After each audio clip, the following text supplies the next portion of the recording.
제 복장을 보니까 좀 시원합니까? 네, 서로 한번 축복하셨으면 좋겠어요. 시원한 은혜를 받으세요.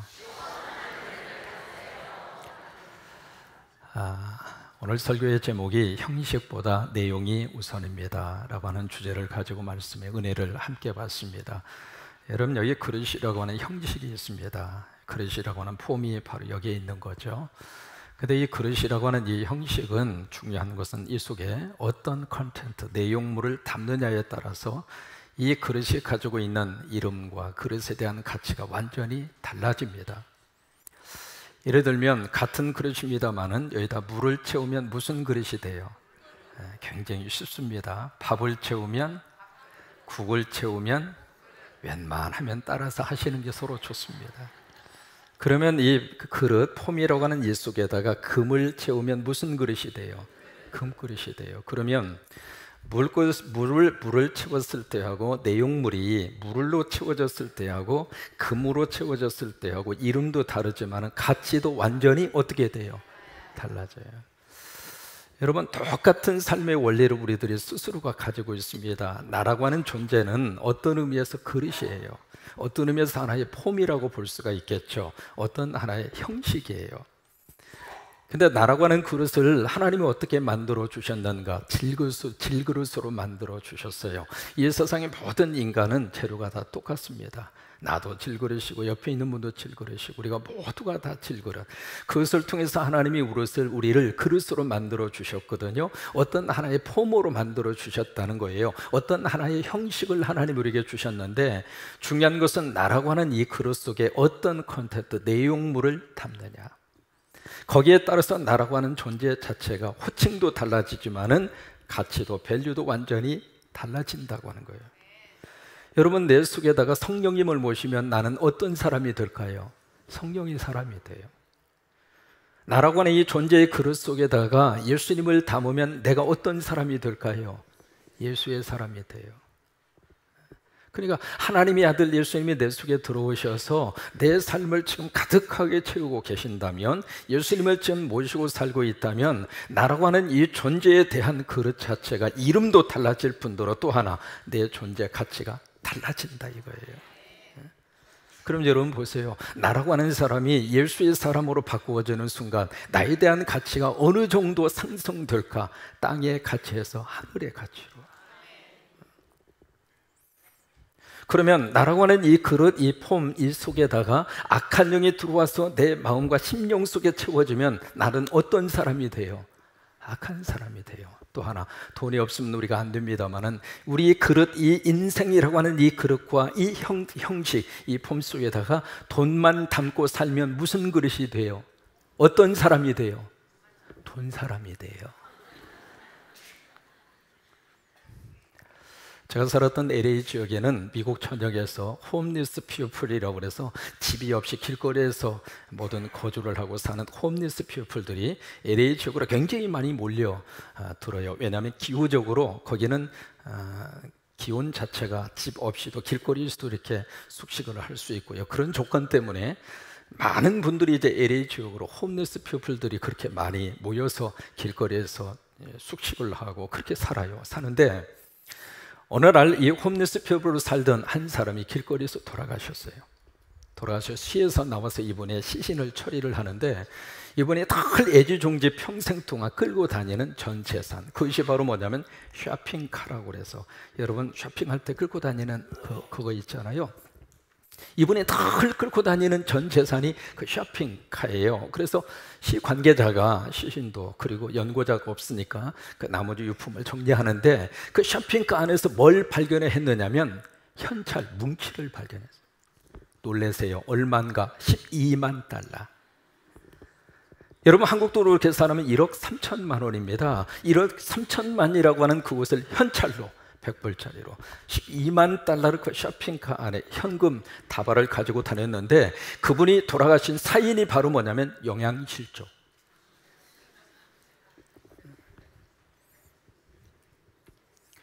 그러면 그분은 그 인생, 자기의 그릇 속에서 지금 뭐가 그 인생의 가장 중요한 내용이라고 살고 있었느냐면 돈.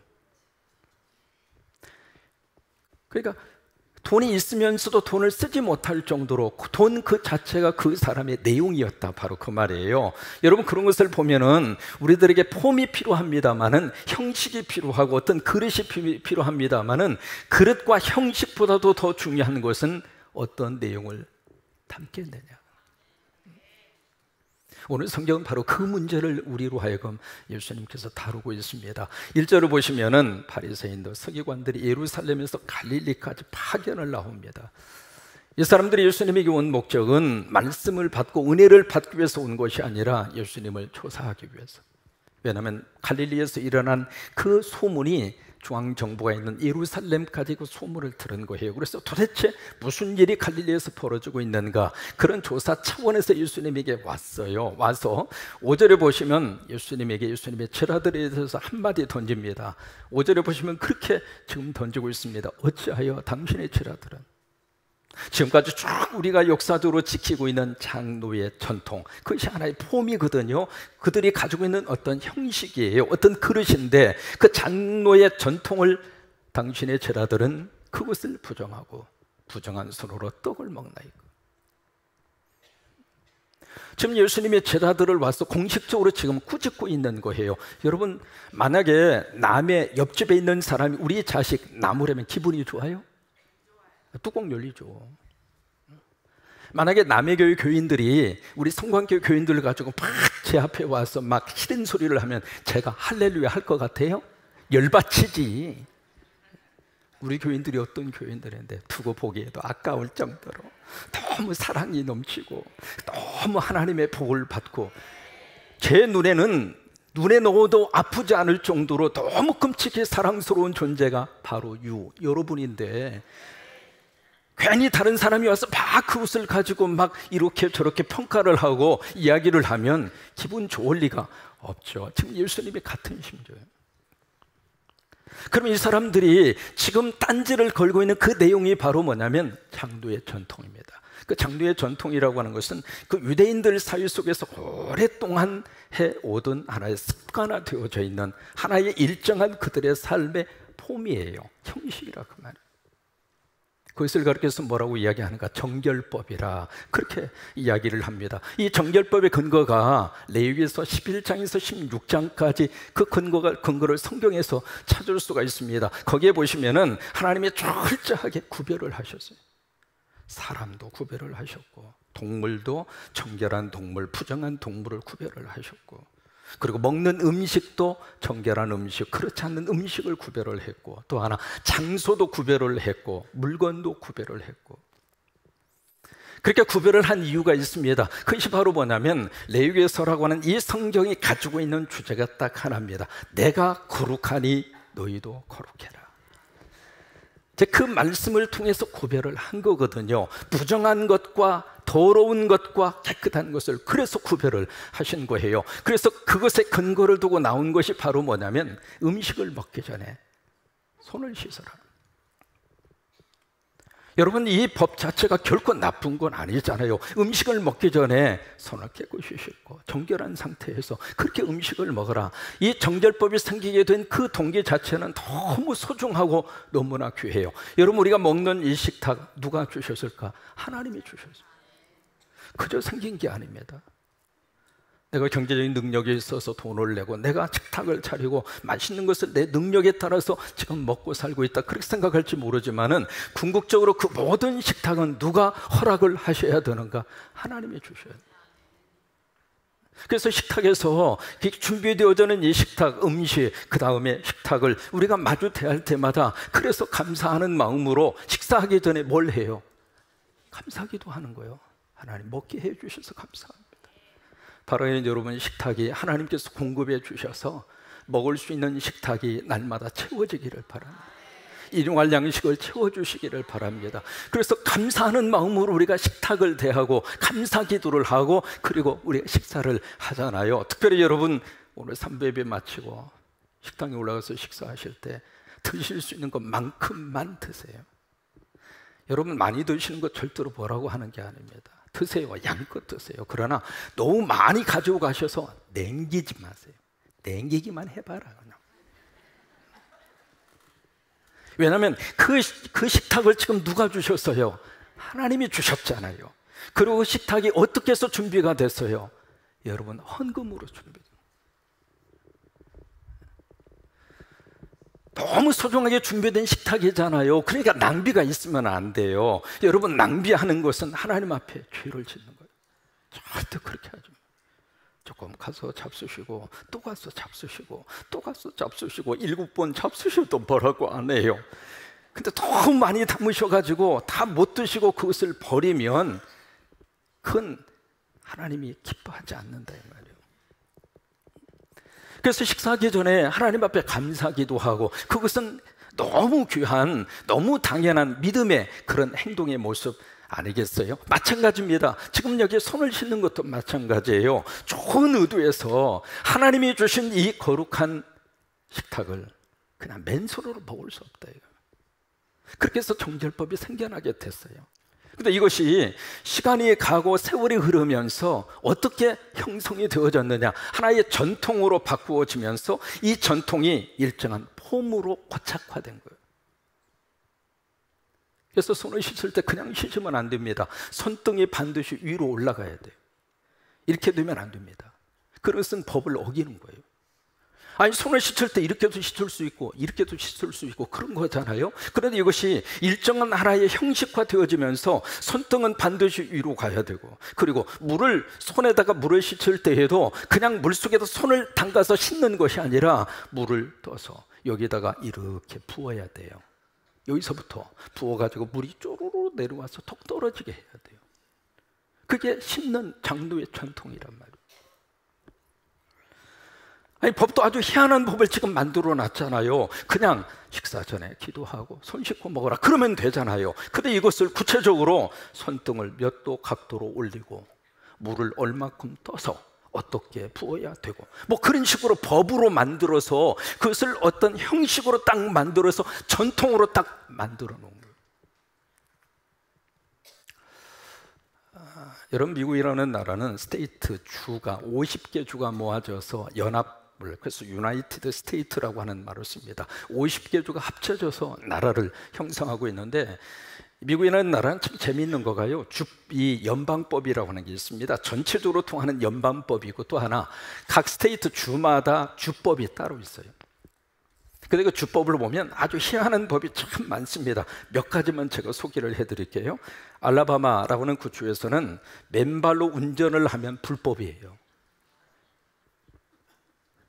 그 다음에 사람이 이렇게 침을 뱉을 수가 있는데 여성 앞에서 침을 뱉으면 경찰서 가요. 알래스카에 가시면은 곰을 우리가 자주 만나게 되는데, 곰을 총으로 쏘아서 잡는 것은 그것은 합법적입니다. 그런데 잠자고 있는 곰을 사진을 찍겠다고 깨우면 그건 위법이에요. 알칸사스라고 하는 그 주에서는 무슨 법이 있느냐면 아내를 합법적으로 때릴 수 있습니다. 그 주에서는. 그런데 한 달에 한 번, 만약에 한 달에 2번 때리면 경찰서 가요. 그건 불법 행위예요. 아이오와 주라고 하는 주가 있습니다. 감자가 많이 나오는 주거든요. 그 주에서는 남녀 간에 키스를 5분 이상 하면 그건 위법이에요. 키스도 시계를 놓고 4분 59초 만에 끝내야지, 만약에 5분을 넘었으면 구치소에 가야 돼요. 미시간 주에서는 무슨 법이 있느냐면, 여자가 머리를 자를 수 있는데 남자의 허락 없이 머리를 자르면 위법 행위예요. 참 별 법이 다 있습니다. 오레곤이라고 하는 이 주에서는 무슨 법이 있느냐면, 여러분 이 무더운 날씨에 아이스크림 먹을 수 있잖아요. 그렇죠? 근데 아이스크림을 주일날 먹으면 범법 행위예요. 참 여러 가지 희한한 법이 그렇게 많은 것처럼, 지금 유태인들, 이 사두개인과 이 바리새인과 서기관들이 예수님의 지라들을 걸고 넘어지는 이 법 자체도 평범한 법은 아니라고 하는 거예요. 그러다 거기에 대해서 예수님이 6절의 말씀에 그렇게 말씀을 하십니다. 6절에 보시면 이사야 선지자의 예언의 말씀을 그들에게 딱 제시하면서, 이사야가 너희에게 대해서 예언을 잘 하였도다. 근데 너희가 지금 무엇하고 있는가? 외식하고 있다. 어느 분의 전도를 받아서 처음으로 교회를 오신 분이, 그분이 하시는 일이 식당을 해요. 식당업을 하시는데 이분의 목사님이 설교를 듣고 시험 들었어. 그날따라 목사님이 외식하지 말라, 외식하지 말라. 그러니까 그 세 가지고 오셔가지고, 아니 우리 집 식당을 하는데 교인들이 와서 좀 팔아주고 뭐 외식을 하고 좀 그래서 매상을 좀 올려주셔야지, 어떻게 외식하지 말라고 목사님이 그럴 수 있느냐고. 그래가지고 시험 들어가지고 교회를 안 나오려고 그랬었대요. 여러분, 여기서 말씀하시는 외식이라고 하는 것은 형식은 있는데 폼은 너무 그럴듯하고 좋은데 형식 속에 내용이 없다 이 말이야. 그게 외식이라고 하는 거예요. 겉과 속이 완전히 달랐을 때. 또 하나, 성경이 말하는 외식에 중요한 영적 의미가 있습니다. 예수 그리스도가 없이, 예수님 없이 행하는 모든 언행은 외식입니다.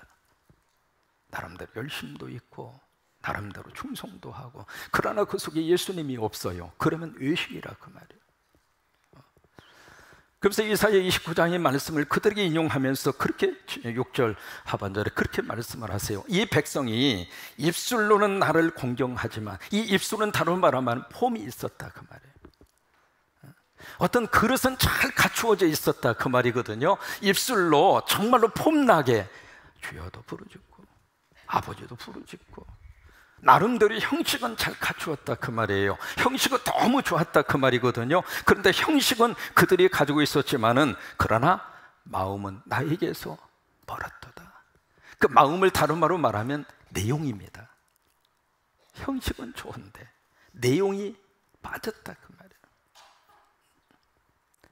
그러면서 그들이 가지고 있는, 입술로 가지고 있는 그 형식의 구체적인 것을 예수님이 말씀을 하십니다. 그것이 바로 뭐냐면 사람의 계명이라 이 말이에요. 사람의 계명을 다른 말로 말하면 유전 또는 트래디션, 전통, 그렇게 말할 수 있거든요.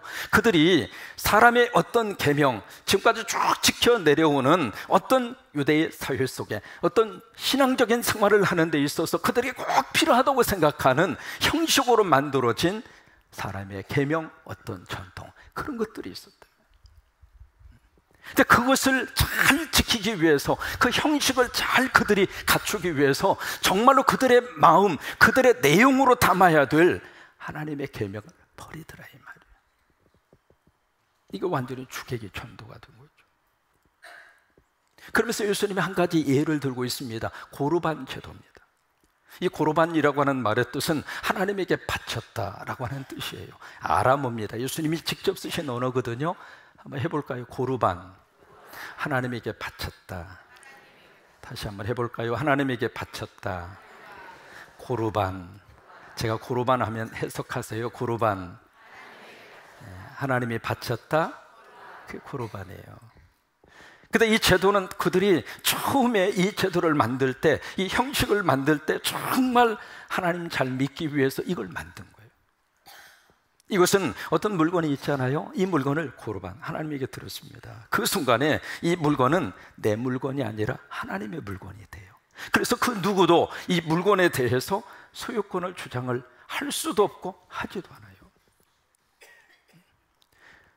어떤 물질도 마찬가지였거든요. 그 물질을 고르반, 하나님에게 맹세하는 거예요. 누가 해서가 아니라 고르반, 하나님에게 드렸습니다 해서 하나님 앞에 이 물질을 딱 바친다고 하는 순간, 그 물질은 내 것이 아니라 누구 거가 되느냐면 하나님 거가 돼요.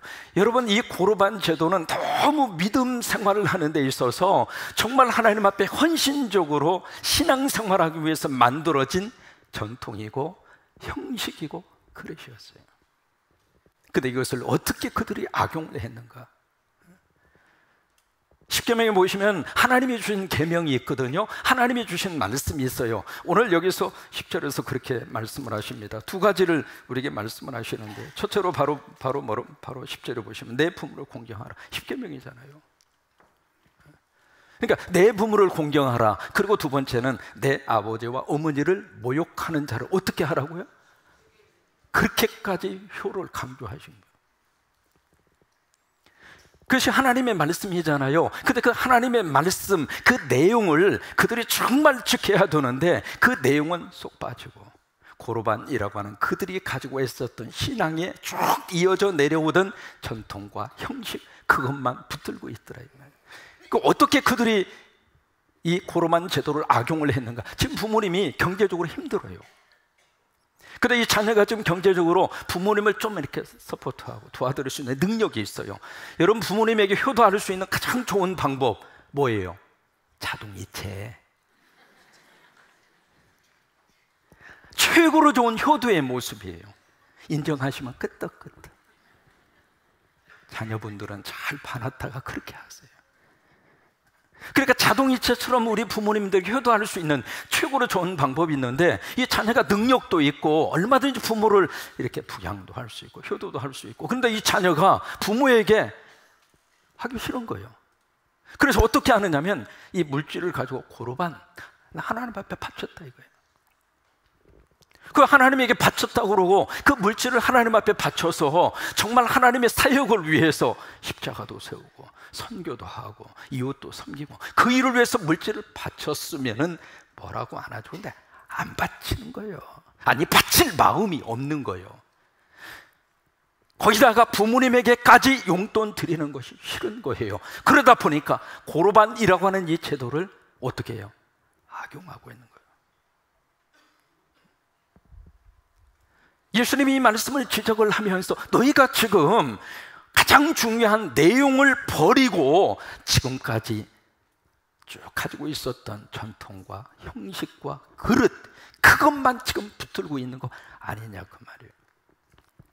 13절에 보세요. 뭐라고 말씀을 하시는가?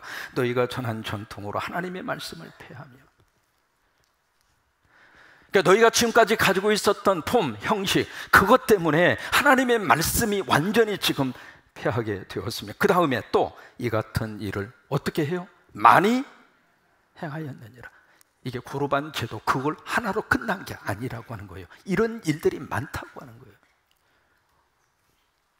근데 이 비단 보세요. 성경에서 지금 등장하고 있는 그 사람들만 이렇게 살고 있는가? 아니에요. 여러분, 우리 교회와 우리 믿음 생활 가운데 의로 고로반처럼 어떤 전통과 어떤 형식과 그릇만 붙들려고 하는 그런 내용들이 의로 많아요. 젊은 목사님이 오랜 역사와 전통이 있는 교회에 담임 목사님으로 청빙을 받아서 처음 주일날 예배인도를 하게 됐어요. 근데 그 교회는 창립 때부터 지금까지 쭉 가지고 있었던 그 교회 나름대로의 고로반이 있었어요. 하나님 앞에 헌신하고 바치기 위한 예배 전 있는 그들 나름대로의 전통, 고로반이 있었는데, 그것이 바로 뭐냐면 예배 드리기 전에 몇 가지 행동을 하고 꼭 멘트를 했어요.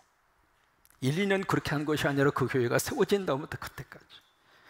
그래서 이제 목사님이 딱 단에 서서 가장 먼저, 여러분 과거에는 다 여기 종이 있었어요. 기억나세요? 다 하죠. 그 종을 한 번, 두 번, 세 번 타종을 하고, 그러고 나서 세 번째 종을 친 다음에 그 소리가 여운이 서서히 사그라드는 30초 후에 다 같이 묵도하심으로 예배를 시작하겠습니다. 그렇게 멘트를 날리면 그때 올겐 반주가 들어가고, 그리고 나서 예배가 시작되는 거예요. 그게 이제 그 교회에 오랫동안 내려오던 그 교회 나름대로 하나님에게 바쳐지는 고로반이었어요. 그때 젊은 목사님이 처음 강대상에 서서 예배 인도를 하는데 그 전통을 숙지를 했죠. 근데 여러분, 목회자는요 딱 오면 뭐가 있느냐면 강대상 공포증이라고 하는 게 있어요. 여러분들은 잘 모르실지 모르지만 목회자한테는 그게 있어요. 딱 여기 서는 순간 전부 다 교인들 눈이 두 개예요. 그리고 교인들이 딱 집중하는 그 모습을 딱 보는 순간 등에서는 시냇물이 졸졸졸 흐르고 다리는 후들후들거리고, 그 강대상 공포증 의외로 많이 갑니다. 오랫동안 가요. 그래서 새로운 목사님이 처음으로 역사와 전통 있는 교회에 첫 주일 예배니까 얼마나 떨리겠어요. 그래서 이제 나름대로 열심히 준비해서 예배를 인도하는데 너무 당황하고 떨리는 바람에 종을 안 쳤어. 종을 안 치고 다 같이 묵도하심으로 예배를 시작하겠습니다. 그리고 올겐 반주하고 예배가 진행된 거예요. 나머지 예배가 너무 은혜스럽게 잘 됐어요. 설교도 그날따라 성도들에게 너무 큰 은혜가 됐고, 예배 자체는 너무 하나님 앞에는 영광이고 은혜가 쏟아지는 그런 예배를 드렸는데, 예배 마치고 긴급 당회가 소집이 된 거예요. 뭐땀시? 거시기 안 했다 이거예요. 그래서 당위가 소집이 돼서 지금 무슨 그 문제 때문에 도대체 거룩한 예배에 우리가 지금 수십 년 동안 3번 종치고 예배 드렸는데 어때요? 저 새로운 목사는 그것을 잊어버릴 수 있느냐? 저 목사님이 과연 우리 교회를 목회할 수 있는 자질이 있느냐? 아니, 총 3번 치는 거하고 목회하고 무슨 상관이 있느냐고. 여러분, 성경에 반드시 종을 3번 치고 예배를 드려라 써져 있어요? 칠 수도 있고 안 칠 수도 있는 거예요. 결국 그게 문제가 돼서 그 목사님 그 교회에서 목회 못하고 사임하셨어요. 슬픈 얘기입니다만은 사실입니다. 이것이 무엇을 말해주고 있는가? 알게 모르게 교회 안에, 성도들 안에 쭉 이어져 내려오던 고로반이 있다 이 말. 그것 때문에 여러분, 예배라고 하는 것은 하나님이 받으시는 거잖아요. 예배 속에 가장 중요한 것은 신령과 진정이잖아요. 예배는 폼 잡기 위해서 하는 게 아니에요. 그러니까 우리들이 나름대로 어떤 형식, 이 형식을 지금 무시하는 게 아니거든요. 형식이 반드시 필요합니다. 왜냐하면 그릇이라고 하는 형식이 없으면은 폼이 없으면은 내용을 담을 수가 없어요. 그릇이 깨어지거나 그릇이 금이 가면 내용물이 쏟아지는 거예요. 그래서 형식이 절대적으로 무시가 될 수 있는 게 아니거든요. 형식이 필요해요. 예배라고 하는 형식. 근데 그 형식이 정말 중요합니다만은 형식보다도 더 중요한 것은 그 그릇 속에 담아야 될 내용. 만약에 내용이 없이 형식만 가지고 있으면 예배 시간에 폼 잡는 거예요. 폼. 형식을 폼이라고 그래요. 내용이 없으면 폼만 잡고 끝나는 거예요. 하나님 그건 원하지 않으셔요. 그래서 여러분, 예배 속에 정말 담아내야 될 것은 하나님의 은혜입니다. 여러분, 예배 순서를 따라서 쭉 우리가 이어지고 있습니다만은 우리가 예배를 어떻게 드리겠는가, 시간을 얼마를 들여서 드리겠는가, 그런 어떤 그릇, 그런 어떤 전통, 그런 형식과 폼, 그보다 더 중요한 것은 예배를 통해서 하나님의 은혜가 담겨져요. 예배 드리면서 하나님의 은혜가 나를 적셔줘. 이 더위에 지쳐있고 아마 모르긴 몰라도 어제 저녁 아마 거의 참 못 주무시지 않았을까. 내가 오늘 예배 인도하면서 졸아도 오늘 내가 참으리라. 졸음이 올 정도로. 왜요? 지금 그런 기운이잖아요. 그러다 보니까 몸도 마음도 지금 많이 지쳐 있을 터인데 예배를 드리면서 성령님이 나를 꼭 끌어안아 주셔서 지치고 힘들지. 그래, 오늘도 은혜 받고 나하고 함께 세상으로 가자. 그 하나님의 음성을 듣고 하나님의 은혜가 쏟아지고, 그래서 쓰러져 있으려고 하는 순간 예배를 통해서 다시 하나님이 이렇게 세워주시는, 그것이 이 속에 담겨져야 진짜 예배지. 그 내용은 싹 빠져버리고 나 예배 봤어요. 뭘 봐? 보긴 뭘 봐? 예배는 보는 게 아니에요. 폼 잡는 것이 예배가 아니에요. 그래서 예배를 마치고 딱 일어나면서 예수님이 생각난다면 진짜 예배 드린 거예요. 예수님이 마음속에 꼭 기억이 나는 거예요. 아, 주님이 나를 사랑하셨지. 그 주님이 나를 떠나지 아니하시지. 그 주님이 내 손을 잡아주고 계시지. 그 주님 때문에 내가 다시 살맛을 누리면서 살 수 있지. 그 예수님의 마음속에 진한 여운으로 딱 남아있다면 예배의 형식 속에 내용이 있는 거예요. 여러분, 오늘 여러분 속에 이런 축복이 넘치기를 주의 이름으로 축원합니다.